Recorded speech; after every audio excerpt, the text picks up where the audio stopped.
Central Coast Marine Rescue, Central Coast Marine Rescue, Central Coast Marine Rescue. CC 130, procedural radio check at Gosford Boat Ramp, over.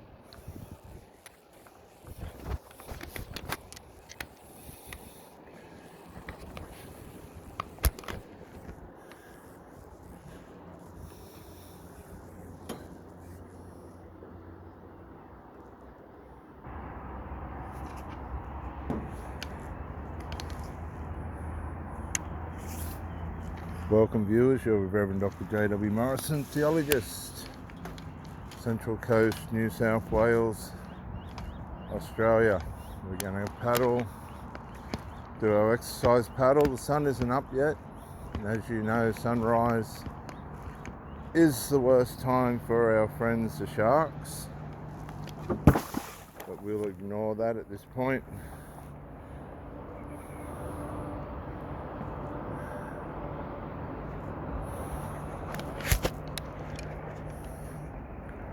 Central Coast Marine Rescue, Central Coast Marine Rescue, Central Coast Marine Rescue. CC 130, procedural radio check at Gosford Boat Ramp, over. I'm going to talk. Central 130, you are loud and clear on 167. Central Coast Marine Rescue, CC 130, copy that. We'll proceed with log on procedures with that. Over and out. Sydney, out.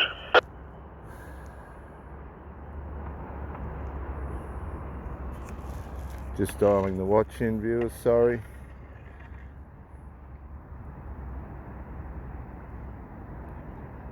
That's the one. Okay, we're about to leave.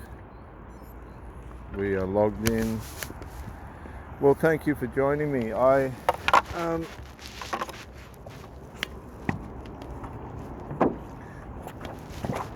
going to talk about boundaries. Just let me get the equipment right.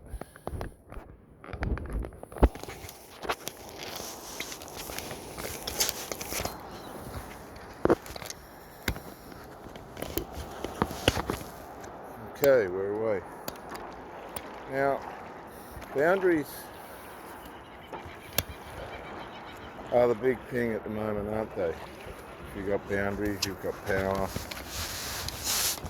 But one of the things I've noticed with emotional incest is, just bear with me for a minute. One of the things I've noticed with emotional incest is when it comes to boundaries, boundaries are relative to the amount of power that you have in the relationship. And what happens is, when you meet a single mother or a single father, they've given a lot of their power over to the children, which makes them the weaker vessel in the relationship. A lot of these adult parents will give the whole authority and decision making of the parent over to the children in a subliminal way, in a spiritual way. And what this does is makes the parent weak when it comes to discipline. They lose all their power, they give away all their power when it comes to discipline. Because they've made the child the authority figure in the house. Now this then is a major shift in the psychological role that the child plays and that the parent allows. And once a child gets a taste of this power and the parent puts himself in a position of weakness, and this is really a big part of covert emotional incest.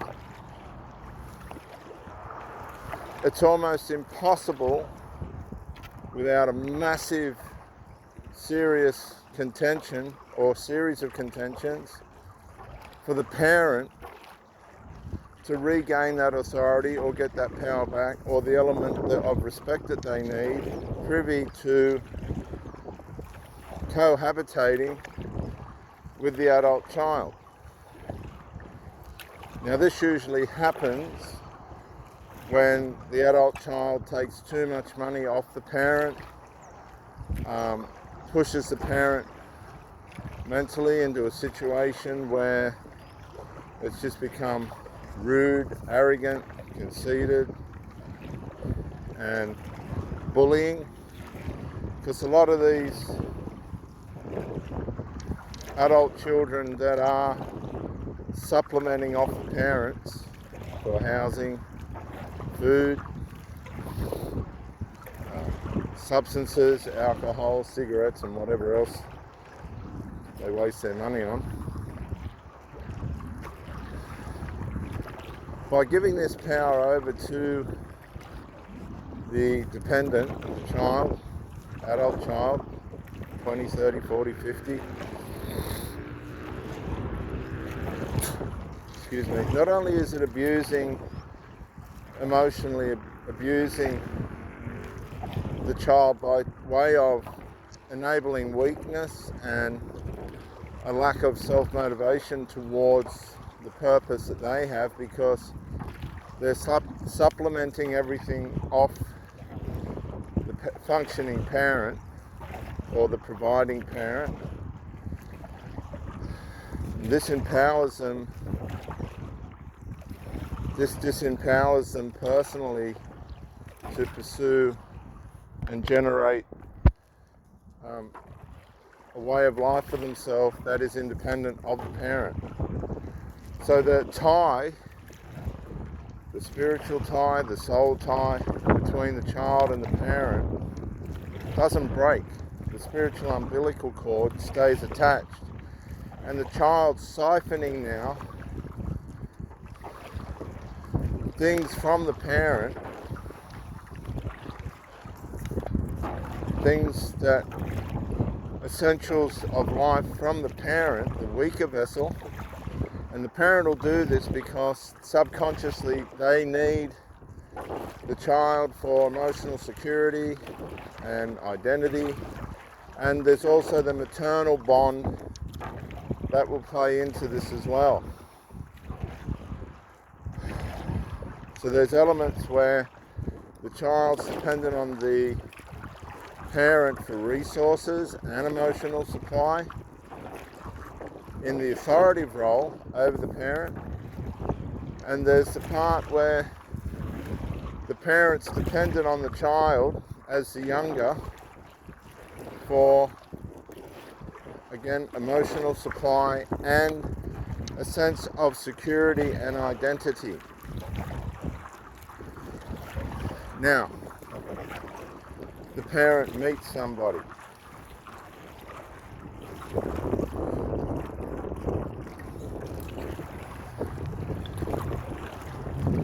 And there's a shift, a massive shift in attention, emotional supply, and time spent.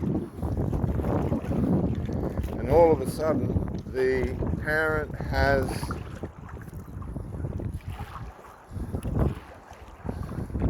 a new supply of a different caliber. Now, there's a power shift as well. Because the parent is used to being subject to the children, the adult children, the golden child, the scapegoat,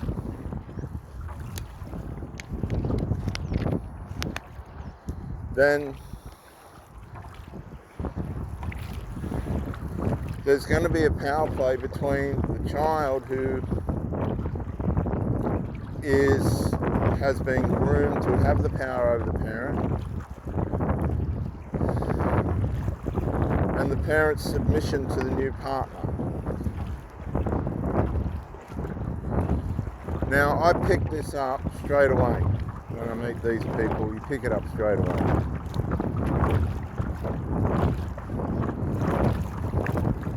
And what happens is the adult child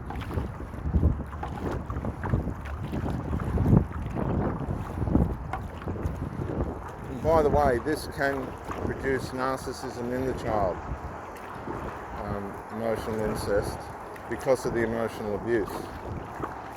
The adult child will go hostile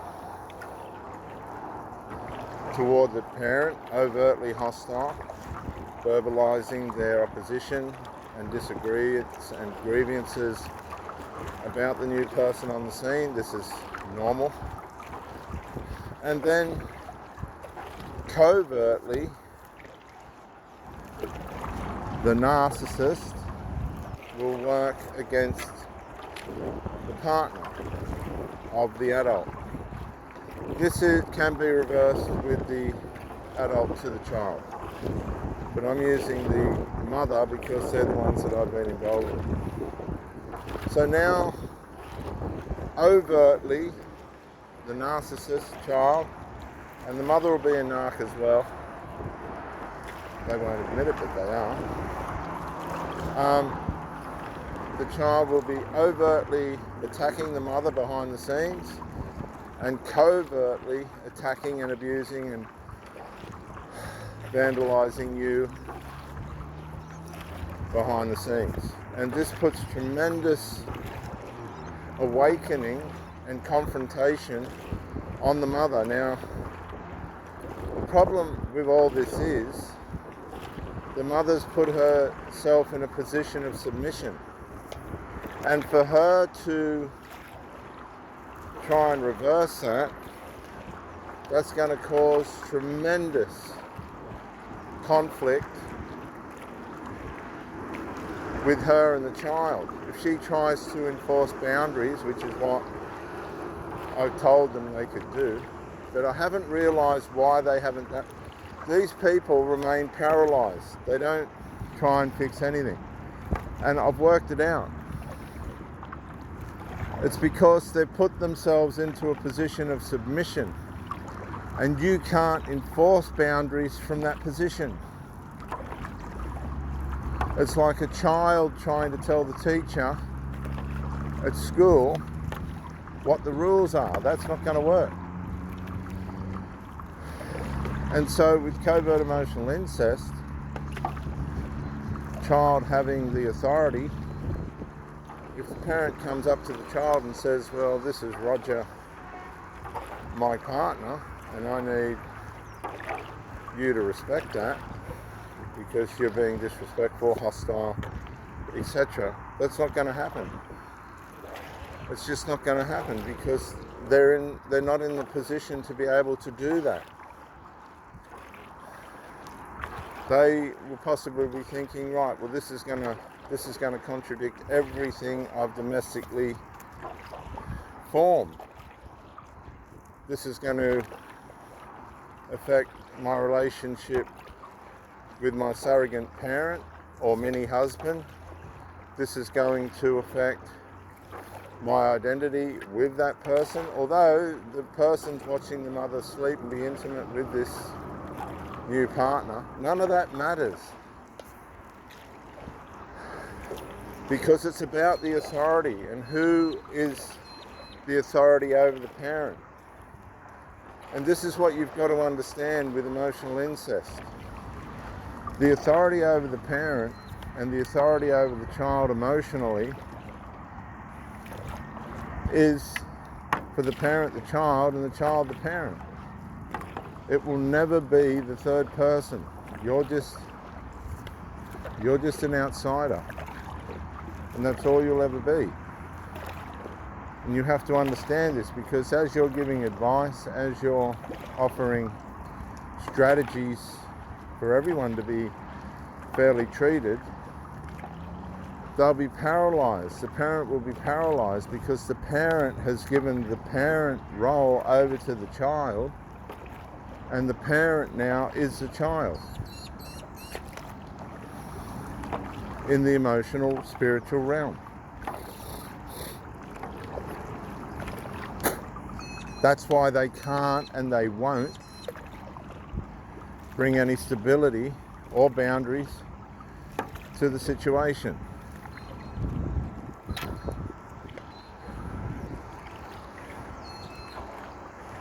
Because they've balked themselves, they've sabotaged themselves from being able to do that. Because their institution, their romantic structure is now based around the emotional incest, and the only reason why they need to go outside that structure is for intimacy and sex. And in some cases they get to the point where they don't even do that. They either shut down or they start having sex with the child, the adult child, which isolates all outside trouble altogether. But that's illegal, and you go to jail for that. So that's not. They go outside to find strangers, and they'll stay with that stranger until the stranger wakes up to what's going on, and so on and so forth. Because when you're a partner of one of these people, you are emotionally starved, because the essence of their emotional attachment is with the DNA emotionally incestuous partner. It's not with you. You're just a source of narcissistic supply. They're using you for supply. And you'll sense this in your spirit and in your mind and in your emotions. You'll go, there's something missing here. And you'll start contending with this person. And at first, they'll make extraordinary effort to try and correct what the problem is. But then you'll watch them start to disintegrate. And around the 3 to 6 month mark, there'll be a drama. A big drama that will cause a separation, and it's deliberate. Guarantee you think back, there was a drama that caused confusion, separation, and an instance where everybody had to retreat back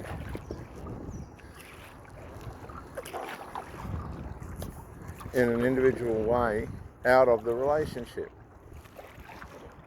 And that was to test what you're going to accept and not accept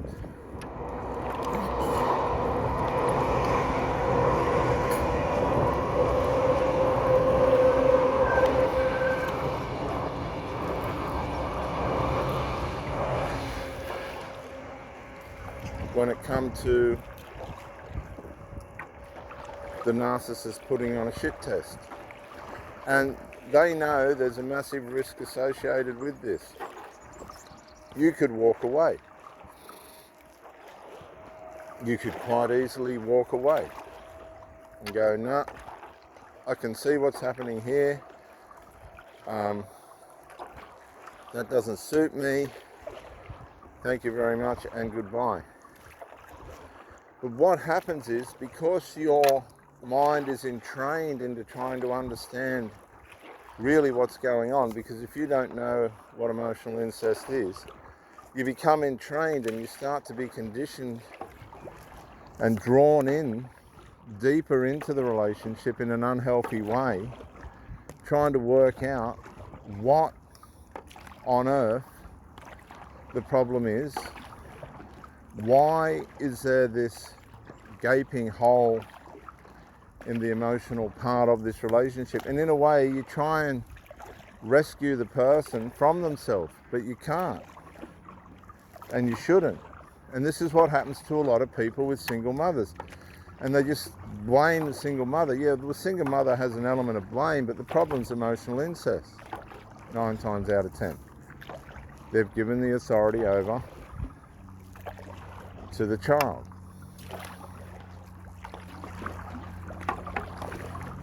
And so you're entrained and you've gone deeper than what you should have mentally into the relationship. And as soon as the unresolved starts, you are going to have in the back of your mind trauma. But that trauma will drive you, if you're not aware of what's going on, not only into a series of concerns, but also into a resolution approach to the relationship. And this will anchor you into the relationship despite the red flags. Now, in the meantime, the narc, the kid, the hostile narcissist that's working in the background covertly against you and overtly with the mother, giving it to her, if only you were a fly on the wall, is doing all sorts of amazing psychological acts to make sure that the mother stays under the autonomy and authority of the emotional incest, because they've got their security in the mother's financial, residential and emotional supply. And that can't be jeopardized by some stranger. Now, at this point, everybody's in a point of crisis, and it's got nothing to do with you in the terms of who you are or what you're doing. You've just come along by way of circumstance of life and met this person to pursue, hopefully, a happy give, take, care and share cordial relationship. But with the emotional incest and the covert and overt narcissism working out of that against you through the alliance of the mother and the parent via the emotional incest,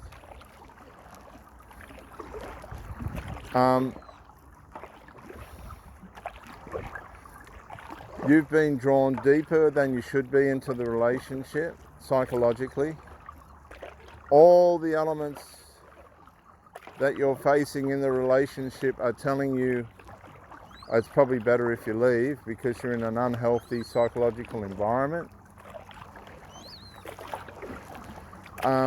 You'll begin to question yourself and doubt, and then all of a sudden the covert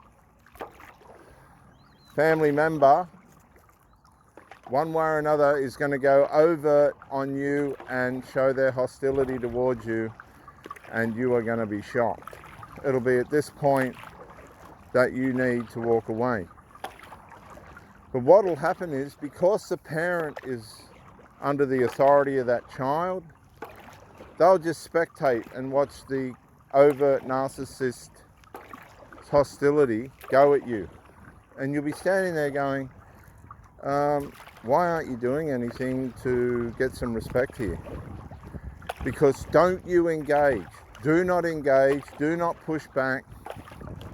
Do not involve yourself in the delusion and the fantasy of the overt narc. Now, this is where who you are within yourself and how you perceive life and behavior and interpersonal relationships is going to be tested.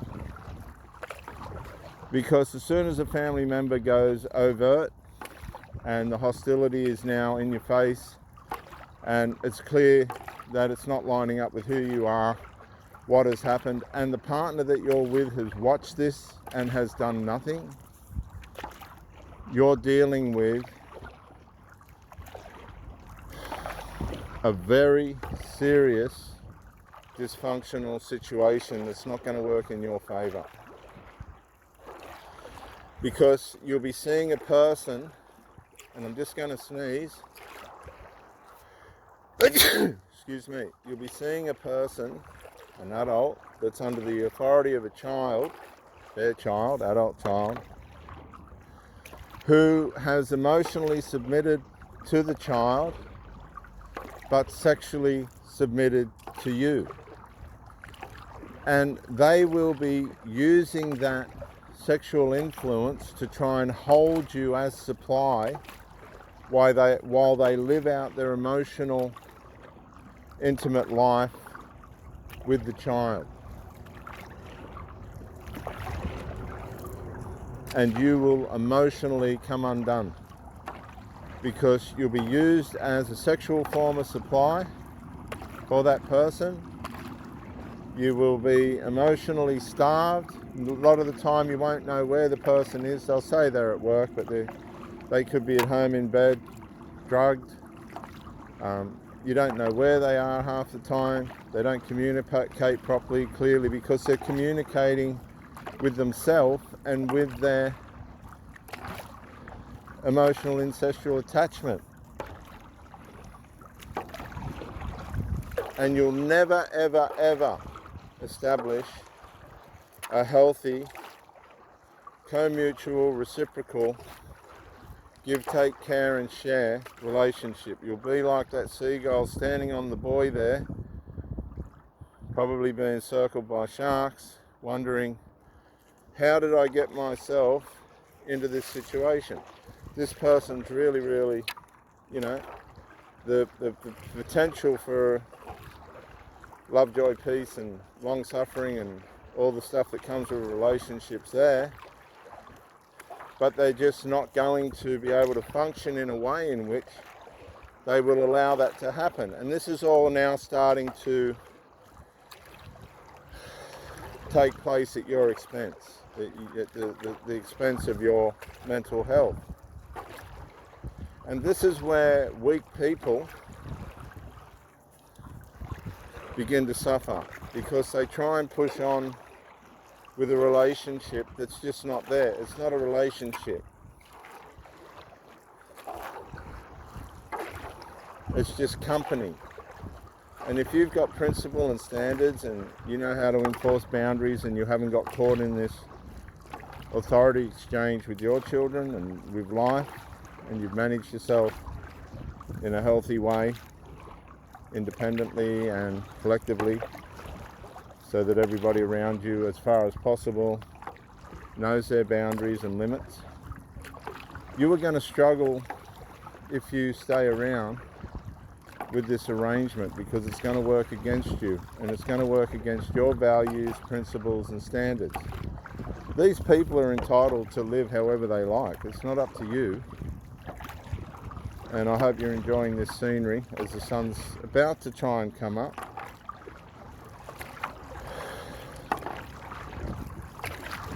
The problem is not about you. It's the domestic formation, DNA, extramaternal structure, emotional incestual way in which these people have developed themselves. And unfortunately, there's really going to be nothing that you'll be able to do about it. You'll have to say to yourself, okay, the next challenge for you is, do I come under the authority of the overt adult child like the mother is? Because if you don't, she'll split. She'll split emotionally. She'll separate you from the infantile, enthroned adult child. She'll have to separate you, because the child will be in such objection and hostility towards her association with you, right, and be blaming you for the way they feel and how they are, and making up stories and fantasies. Unless you're prepared to come in and submit to that, which I don't know where that ends up, because I've never done it. I don't suggest that anybody do that, because then you're just enabling narcissism. You're buying into the fantasy, and that's not healthy for anyone. But there are instances where this has happened. There's a lot of them. And these people just end up living unhappy lives, meandering to the adult child. And remember, these adult children are dependent on the mother. So who should have the authority? The mother, but she's given that authority over to the child, and it could be out of guilt and shame for the loss of the original parental relationship. I've heard mothers say, you know, I feel like I've got to pay these people back for the rest of my life.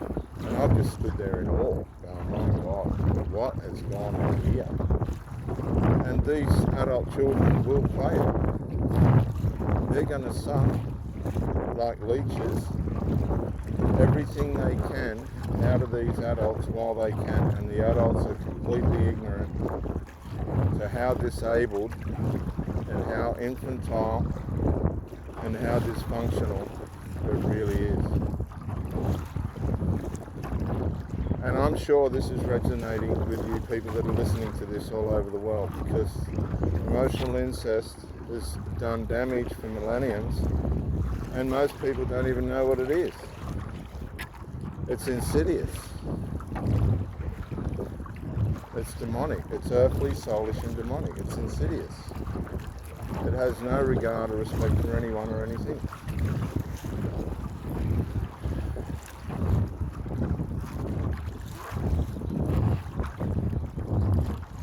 Once you can identify it, then you can make rational, conscious decisions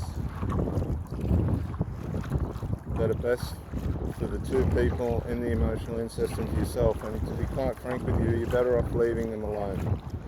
Just leave them alone. You're just an outside interferer that's a source of supply, and believe me, the mother can find whoever, dozens and hundreds of other people that can fill that role, that would be quite happy to put up with the abuse, because emotional incest abuses everybody within it and associated with it. It's got no respect for anyone or anything. I hope this talk has helped you this morning. I will continue on my mission to bring awareness about emotional incest. I'm Reverend Dr. J.W. Morrison, theologist, paddling on Brisbane Water, Gosford, Central Coast, New South Wales, Australia. If this has been of benefit to you, please don't hesitate to like, share and subscribe to help the awareness towards emotional incest through the channels. And I will speak to you again very soon in the next video. Thank you for joining me, and bye for now.